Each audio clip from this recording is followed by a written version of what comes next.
Missouri's 2018 U.S. Senate race is already a hot one with attacks flying early. CNN reports incumbent Democratic Senator Claire McCaskill is vulnerable to fall by the wayside. Good evening, everyone. I'm Jem Reek. And I'm Claire Kopsky. Earlier this month, Missouri Attorney General Josh Hawley announced he'll be running for U.S. Senate. And the Missouri Democrats immediately pounded on him with Target 8 Fact Check. KMU8's Alexis Reese is in the studio to check the party's claim. The Missouri Democrats released a statement just one day after Hawley's announcement saying, quote, he raised money behind closed doors with millionaires, D.C. special interests, and Republican leaders in Washington.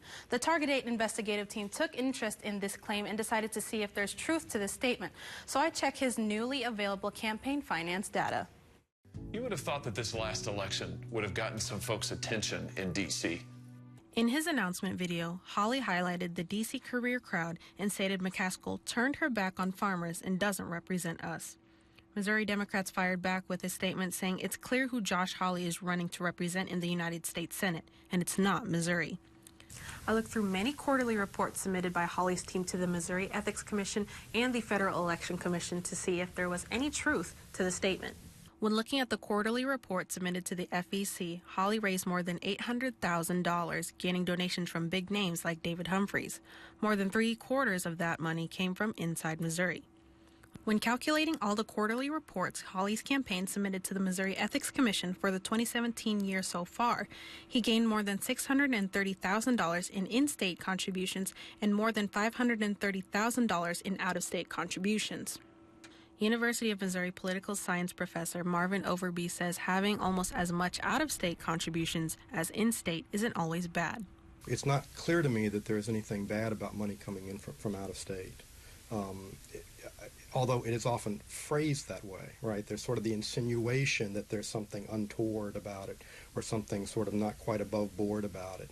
Hawley also received contributions from big names like the Microsoft Corporation PAC, Home Depot Store Support LLC, and Tamco Building Products, just 1 month after winning the Attorney General's spot.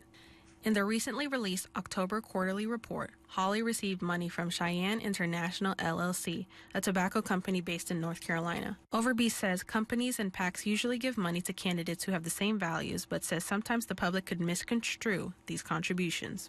I think the general public has this sense that politicians are being bought, right? That their positions are sort of up for sale.